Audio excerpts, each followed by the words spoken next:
बिस्मिल्लाहिर्रहमानिर्रहीम। इय्याका नअबुदु व इय्याका नस्तईन। मेरे पाकिस्तानियों, मैं आज अपनी सारी कौम को समझाना चाहता हूँ कि क्यों हम इस जगह पे पहुँच गए कि हम जेल भरो तहरीक का आगाज़ करना चाहते हैं। इसकी क्या वजह है? देखिए, सारी दुनिया में कौमें किसी कानून के तहत चलती हैं। कानून क्या होता है? वो आइन फैसला करता है कि क्या कानून में जायज़ है और कौन सी चीज़ नाजायज़ है। जब से ये इंपोर्टेड हुकूमत आई है, इस मुल्क के आइन और कानून की धज्जियां उड़ाई गई हैं। हालात ये हैं कि अदालतों की भी बातें, उनके अहकामात ना पुलिस सुनती है, ना ये रियासत सुनती है। मैं आपको मिसाल देता हूं कि अभी हाल ही में जब ये इंपोर्टेड हुकूमत भाग रही थी इस्लामाबाद के लोकल गवर्नमेंट इलेक्शन से, तो अदालत ने कहा कि फौरी तौर पे डेट दो, बल्कि उन्होंने तो कहा कि 48 घंटे में करवाओ। अभी तक कोई महीना होने लगा तकरीबन, अभी तक इलेक्शंस नहीं हुए। उसके अलावा जिस तरह फंडामेंटल राइट्स, जो बुनियादी हुकूक, जो हमारा आइन हमें हमारे बुनियादी हुकूक की हिफाजत करता है, हालात ये हैं कि लोगों को उठाया जाता है। कितने लोगों को, सोशल मीडिया के लोगों को उठाया गया, उनको तशद्दुद किया गया उनके ऊपर, सिर्फ इसलिए कि उनकी कोई ट्वीट थी, उसके ऊपर उठाया गया, तशद्दुद किया गया। अभी तक कई ऐसे लोग हैं जिन्होंने जिस तरह का तशद्दुद किया गया, अभी तक उनका ज़हनी तवाज़ुन ठीक नहीं हुआ। आज़म स्वाति, कौन सा आइन, कौन सा कानून इजाज़त देता है कि एक ट्वीट के ऊपर नंगा करके उसके ऊपर तशद्दुद किया जाए, और फिर जब वो फिर से उसको जेल में डाला जाता है और फिर उसको कोई 30 उसके ऊपर FIR कोई बलूचिस्तान सिंध में की जाती है। शेख रशीद, आइन उसको अदालत उसको जमानत देती है, उसके बावजूद उसको उठा के ले जाते हैं और उसके ऊपर केसेस सिंध और बलूचिस्तान में कर देते हैं। फवाद चौधरी, अदालत 4 दफा कहती है IG को कि पेश करो फवाद चौधरी को अदालत में, और वो उसको इस्लामाबाद ले जाते हैं। तो ये तो मैं थोड़ी मिसालें दे रहा हूं। जो शहबाज गिल से हुआ, कस्टोडियल टॉर्चर, तशद्दुद, ये पाकिस्तान के कानून के खिलाफ है। तशद्दुद भी हुआ और उसको कोई रिलीफ नहीं मिली, और फिर डराया धमकाया गया और केसेस किए गए। पुरअमन एहतजाज हमारा था 25 मई को, उसके ऊपर जो जुल्म किया गया, कौन सा कानून और आइन एक जमहूरियत में इजाजत देता है कि पुरअमन एहतजाज के ऊपर तशद्दुद करो? इन्होंने 3-3 धरने हमारे केस दिए और लॉन्ग मार्चेस की, किसके ऊपर हमने कोई सख्ती की?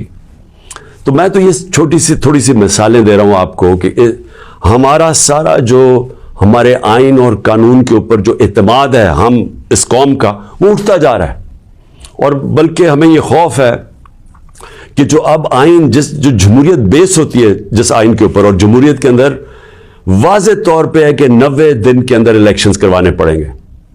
हमने अपनी 2 हुकूमतें पंजाब और सिंध में क्यों गिराई, डिसॉल्व की? खुद कोई ऐसे नहीं करता।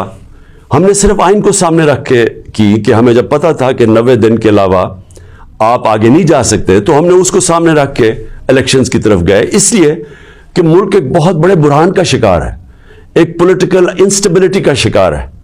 और जब तक इस मुल्क में सियासी इस्तेकाम नहीं आता, हमारी माशत नहीं ठीक होने लगी। तो हमने कुर्बानियां दी 2 गवर्नमेंट्स की, जो तकरीबन 66% पाकिस्तान है, सिर्फ इसलिए कि आइन 90 दिन में इलेक्शन करवाता है। अभी तक कितने दिन हो गए हैं?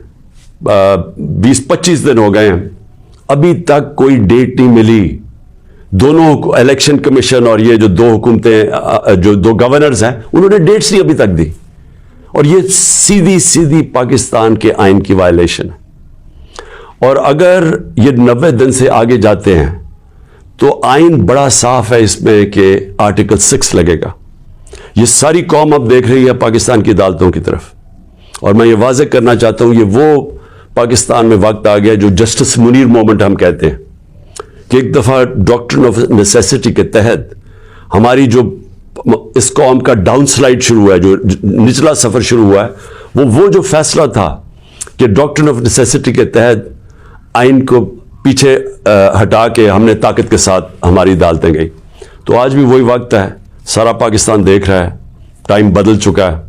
अगर ये हमने देखा कि इससे आगे जाते हैं, तो हमने ये प्लान किया हुआ है कि हमने अपने आइन, अपने मुल्क के कानून के रूल ऑफ लॉ के लिए, इंसाफ के लिए हमने ये जेल भरो तहरीक का फैसला किया, क्योंकि हमें कोई नजर नहीं आ रहा कि ये जो वो लोग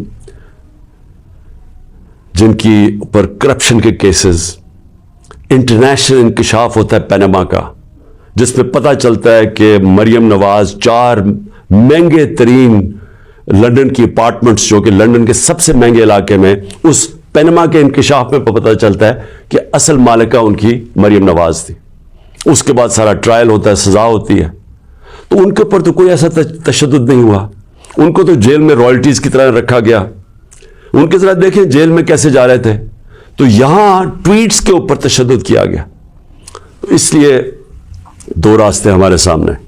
एक रास्ता यह है कि हम तोड़फोड़ करें, इंतशार फैलेगा मुल्क में, सड़कें बंद करें, पथराव करें, पहिया जाम स्ट्राइक करें, तो मुल्क के तो आगे हालात वो हैं। पाकिस्तान की तारीख में माशत इधर तक नीचे नहीं पहुंची जो इन्होंने पहुंचाई है, और ये हम सबको पता था होना ही है।